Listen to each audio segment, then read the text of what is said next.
Welcome to r/Nuclearrevenge, where we have some good old-fashioned felony arson.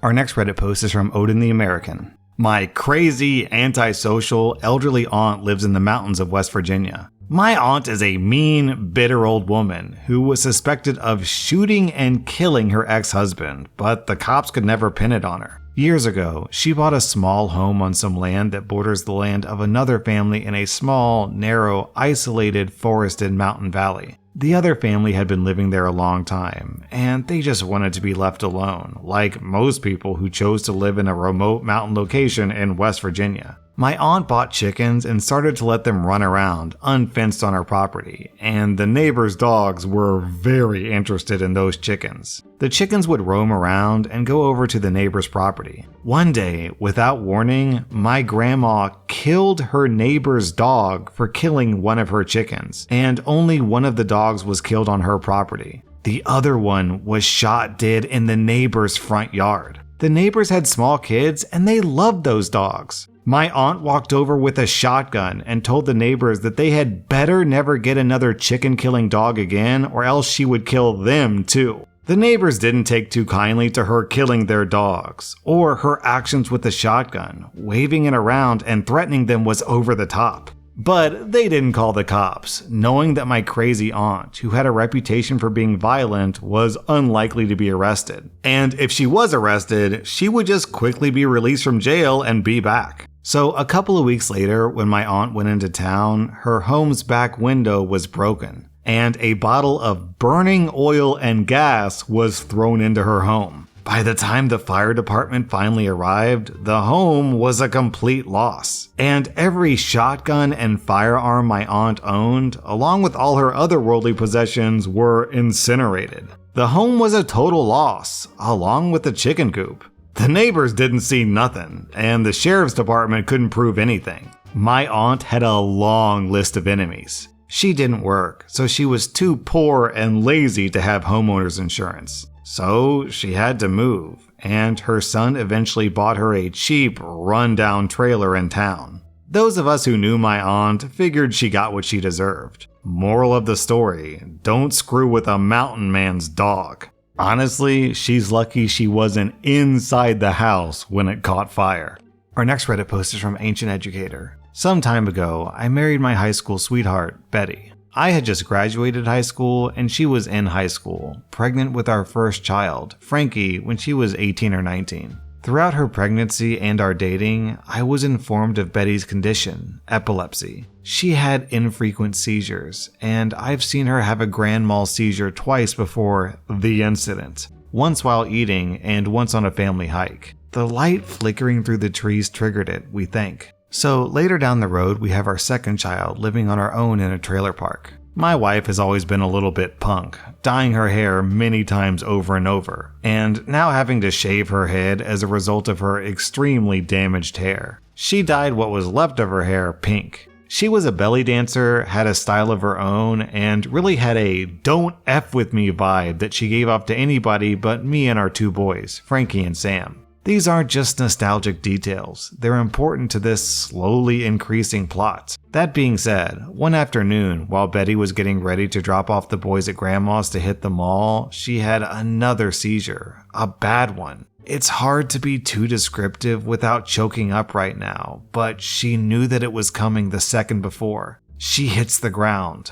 I do my part to put her on her side and sweep the mouth. I know this is frowned upon now for some reason, but it's what our parents trained me to do. I call an ambulance, telling them, "Help, my wife is having a grand mal seizure, a bad one," while trying to instruct my frightened 3-year-old to go to mommy's bedroom. Sammy was hardcore napping at 11 months old, literally inches away. The ambulance shows up and takes her. I stay back because Grandma isn't there yet for the kids. Grandma gets there and I drive to the hospital as fast as possible. I get there pretty quick and talk to the doctor within a few minutes. The ER physician, Dr. Thoreau, whose mercy I was at, told me, "We're going to put her under to do a CAT scan / MRI / something having nothing to do with her epilepsy." In my naivete, not understanding that I can tell him what I want him to do, I just said, okay. I did tell him, however, that she had a seizure and she had seizures in the past. The doctor did not believe that this seizure was epileptic in nature. He asked me about drugs she's taken, alcohol, etc. I told him, no, she doesn't do that. But she did have one drink a couple of nights ago.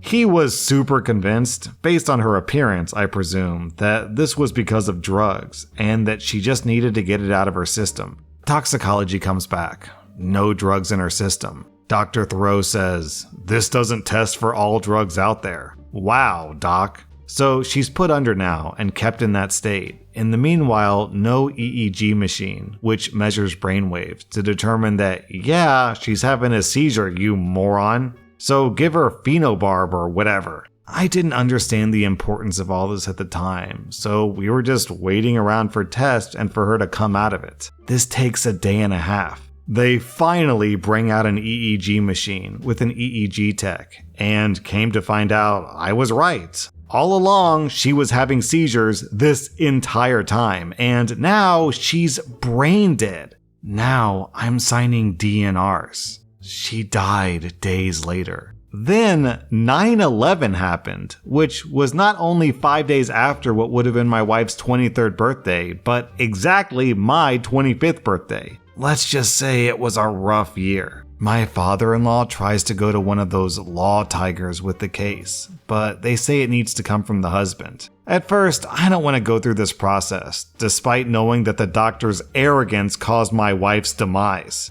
I eventually lawyer up, get referred to a great attorney on contingency, and begin the lawsuit process. Revenge is starting. EEG techs, hospitals, various entities involved in Betty's care, all separately settled out of court for unspecific amounts. Well, specified to me, obviously. This is just the beginning of the revenge. Of all the entities that bowed out of the fight and handed over a check, this arrogant doc wasn't having it. He wanted a trial. He really wanted me to have to relive the pain I'd been going through for the past couple of years just to protect the doctor's name. So we take it to court. Revenge by jury, 7-2 in favor of the plaintiff. Dr. Thoreau fell below the standard of care. Judgment for such and such $1 million.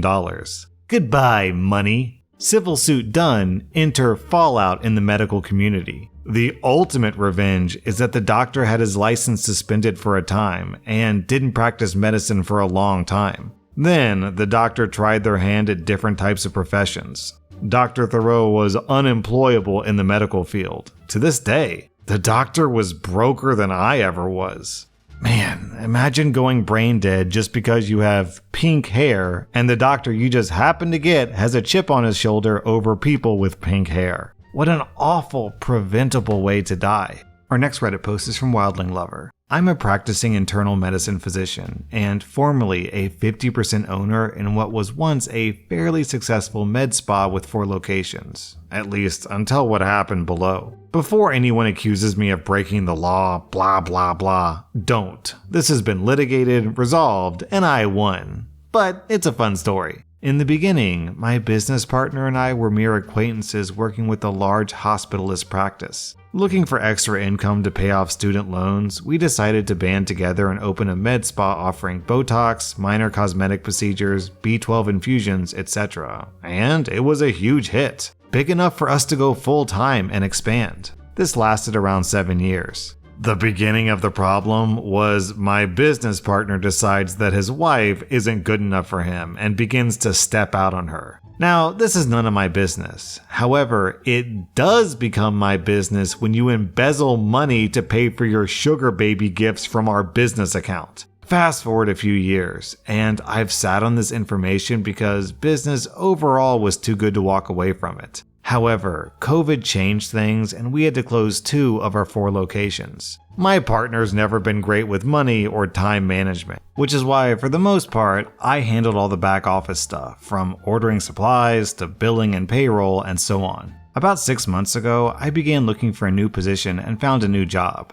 I didn't want to leave my partner in a hard spot, so I gave him a 90-day notice to find another partner or otherwise get his business affairs in orders before I resigned. He instead used this time to siphon off more funds for his side piece and allow his unruly children to ransack my office while I was away on a family vacation, and frequently not showing up to work or showing up late or super hungover, leaving me to do the extra work. So it was my time to get even. Finally, the time had come. As per our agreement, my partner was to buy out my 50% of the practice, which we agreed would occur on Monday of the next week. So basically, I'd take 50% of our liquid assets as a bank transfer. Monday, upon checking the bank account, I'd been locked out, and upon regaining access, found that $30,000 of my half had been moved to an account that I did not have access to. I'd had it at this point, and I spent the next few days plotting my revenge. Remember those back office things that I said I handled? Well, all those documents, processes, order forms, etc. They were on a shared office hard drive and absolutely vital to the practice, and way too much work for my partner to do himself in a short time. I just so happened to buy an identical model and take the original hard drive home with me. Upon plugging the hard drive in, I found a backup of his calendar, pictures, and emails between him and his mistress, which I forwarded to his wife. The following day, I ran a full-page ad in the local paper announcing a special holiday deal on our services, which we had planned together. Lastly, I hired some college students to write a slew of bad reviews on Google and Yelp to tank the overall ratings. The aftermath. The week after my departure, the clinic was insanely busy and quickly ran out of supplies. Since the order forms were gone, he had to turn away new and long-standing clients. My partner sued for the documents, and I countersued him for the $30,000 he owed me. We settled by exchanging the two. I've since heard that his wife divorced him, his mistress left him, and subsequently he filed for bankruptcy as the clinic never recovered. And his wife cleaned him out. I, on the other hand, really like my new job. I feel like one of the best strategies for revenge isn't to get the revenge yourself. It's to give all the tools for revenge to the spurned wife/husband and let them do all the heavy lifting, which is exactly what OP did here. Our next Reddit post is from Leading Road. In secondary school, I was tormented by a specific bully. For years, I was beaten up and publicly humiliated on a daily basis. The worst thing he did was beat me up so bad that I got a concussion and broken ribs when I was 14. He never faced consequences in school because his family was rich and he was pretty popular. For context, I live in a pretty small town in England, so everyone knows everyone, including the bully. He left the school when I was 17, and I didn't see him for about a year. Around this time, I got way more popular and started going to parties and making more friends. And annoyingly, he was friends with some of my friends, and his girlfriend was at my school. But I managed to avoid him mostly until I finished school. Unfortunately, I saw him a few months later. Me and my friends went to the pub to celebrate our exam results, and he was a complete butthole to me. He started insulting me and mocking me to my friends, saying, "Why do you hang out with OP?" Bringing up a bunch of stuff from years ago. And at one point, he put me in a headlock and told me that my friends only hung out with me out of pity. I wasn't going to take it, but I also wasn't going to get into a punch-up because I didn't want to give him the satisfaction of getting me angry. And right at that moment, I overheard the perfect thing. He was bragging to his friends about the house party he was having, talking about all the drugs he was going to take to the party, and said that he had everything in his car. It wasn't just a bit of weed either. If I remember correctly, he said that he had 13 bags of coke, about 30 pills of MDMA, and 7 or 8 grams of ketamine. And then I knew what I would do to get my revenge on this guy. As he was leaving, I followed him to his car and took a photo of his license plate. Then, after he was driving off, I walked off and called the police. I knew they needed something more than hearsay to stop the car, especially because I didn't want it to be tracked back to me, so I told the cops that I saw the bully snorting a white powder in the pub toilets. This was a complete fabrication. And then he got into the driver's side of the car, and I provided them with the license plate of the car and told them the direction they were heading in.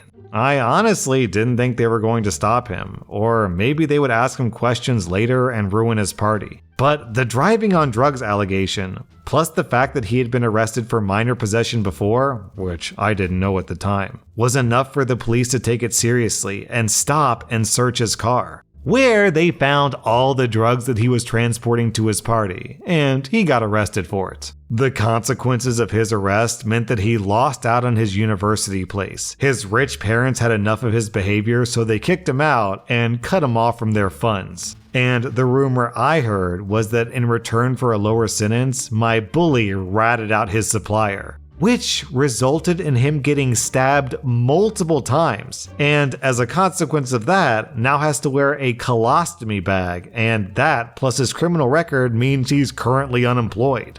Oh geez. In the comments, Angry at World says, "Nice, gotta love it when bad things happen to shitty people." And Mr. Sigma says, "One could say that he was a total shitbag." And OP replies, "Inside and out." That was r/Nuclearrevenge, and if you like this content, check out my podcast where I publish the exact same episodes. Also, hit that subscribe button because I put out new Reddit videos every single day.